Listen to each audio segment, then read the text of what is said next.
रात की लगभग 11:20 हो रहे थे। आसमान में काले बादल छाए हुए थे और हल्की हल्की बारिश हो रही थी। ठंडी हवा चल रही थी और सड़कें लगभग खाली थी। कभी कभी दूर से किसी गाड़ी की आवाज आती और फिर चारों तरफ फिर से वही खामोशी छा जाती। इसी सुनसान सड़क पर एक टैक्सी आकर रुकी। टैक्सी से एक लड़का उतरा। उसका नाम राहुल था। राहुल पहली बार इस शहर में आया था। उसे यहाँ एक नई कंपनी में नौकरी मिली थी, लेकिन अचानक ज्वाइनिंग मिलने की वजह से उसे रहने के लिए कोई अच्छी जगह नहीं मिल पाई। काफी देर इधर उधर ढूंढने के बाद उसे ये पुराना हॉस्टल मिला था।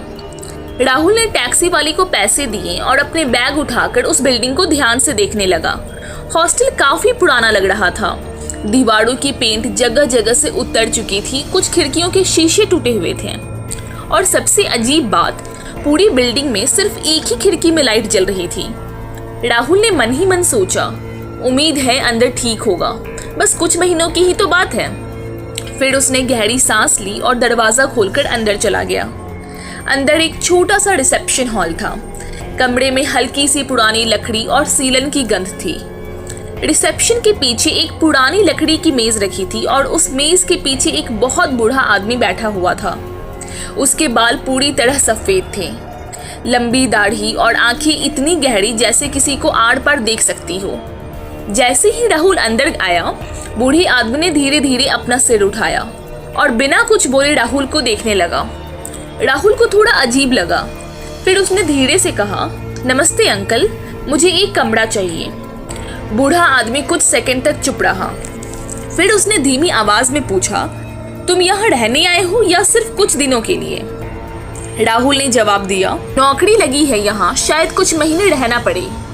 बूढ़े आदमी ने धीरे से सिर हिलाया। फिर उसने मेज की दराज खोली। दराज के अंदर बहुत सारी पुरानी चाबियां रखी हुई थी। उसने उनमें से एक जंग लगी पुरानी चाबी निकाली। फिर वह चाबी राहुल की तरफ बढ़ाते हुए बोला, तीसरी मंजिल, कमरा नंबर 307। राहुल ने चाबी ली और मुस्कुरा कर कहा, थैंक यू अंकल। लेकिन जैसे ही राहुल मुड़कर जाने लगा, बूढ़े आदमी ने अचानक कहा, रुको। राहुल पलटा। बूढ़े आदमी का चेहरा अब थोड़ा गंभीर हो गया था। उसने धीरे से कहा, अगर रात में तुम्हें कोई अजीब आवाज सुनाई दे तो दरवाजा मत खोलना। राहुल हल्का सा हंस पड़ा। अंकल, मैं भूत प्रेत में विश्वास नहीं करता। बूढ़े आदमी ने शांत आवाज में कहा, यहाँ रहने वाले बहुत लोग पहले यही कहते थे। राहुल को यह बात थोड़ी अजीब लगी, लेकिन उसने सोचा शायद बूढ़ा आदमी मजाक कर रहा हो। वह अपना बैग उठाकर सीढ़ियों की तरफ बढ़ गया। सीढ़ियां बहुत पुरानी थी। हर कदम पर चर्र चर्र की आवाज आ रही थी। राहुल धीरे धीरे ऊपर चढ़ने लगा। पहली मंजिल, फिर दूसरी मंजिल। दूसरी मंजिल तक सब सामान्य था। कुछ कमरों से टीवी की आवाज आ रही थी। कहीं से लोगों की हल्की हल्की बातें भी सुनाई दे रही थी। लेकिन जैसे ही राहुल तीसरी मंजिल पर पहुंचा, वह रुक गया, क्योंकि वहां का माहौल बिल्कुल अलग था। पूरी मंजिल पर गहरी खामोशी थी। कॉरिडोर लंबा और सुनसान था। दीवार पर लगी एक ट्यूबलाइट बार बार टिमटिमा रही थी। हवा भी जैसे वहां धीरे धीरे चल रही हो। राहुल धीरे धीरे कॉरिडोर में आगे बढ़ा। उसके कदमों की आवाज पूरे कॉरिडोर में गूंज रही थी। कुछ कदम चलने के बाद वह एक दरवाजे के सामने रुक गया। दरवाजे पर लिखा था 307। राहुल ने जेब से चाबी निकाली, लेकिन जैसे ही उसने दरवाजे को ध्यान से देखा, वह चौंक गया, क्योंकि दरवाजा थोड़ा सा खुला हुआ था।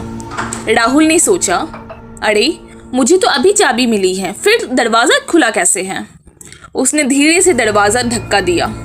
दरवाजा ककड़श आवाज के साथ खुल गया। कमरे के अंदर हल्की सी ठंडी हवा आ रही थी। कमरा बहुत साधारण था। एक पुराना लोहे का बेड, एक छोटी टेबल, एक कुर्सी और कोने में एक पुरानी लकड़ी की अलमारी। कमरे में हल्की सी सीलन की गंध थी। राहुल अंदर आया। उसने कमरे को ध्यान से देखा। उसे ऐसा लगा जैसे कोई अभी अभी यहाँ से गया हो, लेकिन कमरे में कोई नहीं था। राहुल ने दरवाजा बंद किया और लाइट ऑन कर दी। फिर उसने अपना बैग टेबल पे रखा। पूरा दिन सफर करने की वजह से वह बहुत थक गया था। कुछ देर बाद उसने जूते उतारे, लाइट बंद की और बेड पर लेट गया। कुछ ही मिनटों में उसे नींद आ गई, लेकिन रात के ठीक 3 बजे अचानक उसकी आंख खुल गई। उसे ऐसा लगा जैसे किसी ने उसके सामने धीरे से पुकारा हो। राहुल। राहुल झटके से उठकर बैठ गया। कमरे में अंधेरा था। वह ध्यान से सुनने लगा। कुछ सेकंड तक सब शांत था। फिर उसे बहुत धीमी फुसफुसाने की आवाज सुनाई दी। मत खोलो। राहुल का दिल तेजी से धड़कने लगा। फिर वही आवाज आई, अलमारी मत खोलो। अब राहुल पूरी तरह जाग चुका था। उसने धीरे धीरे अपना सिर घुमाया और उसकी नजर कमरे की पुरानी अलमारी पर पड़ी। अलमारी का दरवाजा अपने आप धीरे धीरे खुल रहा था। राहुल के शरीर में सिहरन दौड़ गई। वह डरते डरते अलमारी के पास गया। अंदर उसे एक पुरानी डायरी दिखाई दी। डायरी पर मोटी धूल जमी हुई थी। उसने डायरी उठाई, पहला पेज खोला। उस पर लिखा था, अगर तुम यह डायरी पढ़ रहे हो तो इसका मतलब है कि तुम अब कमरा नंबर 307 में रह रहे हो। राहुल के हाथ कांपने लगे। उसने आगे पढ़ा, मेरा नाम अमन है और मैं भी पहले इसी कमरे में रहता था। और जैसे जैसे राहुल आगे पढ़ने लगा उसे समझ आने लगा कि इस कमरे में कुछ ऐसा रहस्य छिपा है जिसे जानने की गलती शायद उसे नहीं करनी चाहिए थी। तभी अचानक कमरे की लाइट बंद हो गई। पूरा कमरा अंधेरे में डूब गया और उसी अंधेरे में किसी ने राहुल के कान के पास धीरे से कहा, तुमने अलमारी क्यों खोली?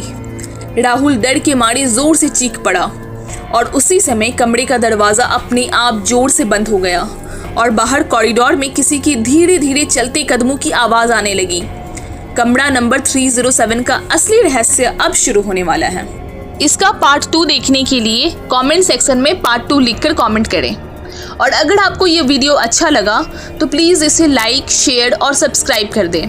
और आपको ये वीडियो कैसा लगा ये भी कमेंट सेक्शन में ज़रूर बताएं।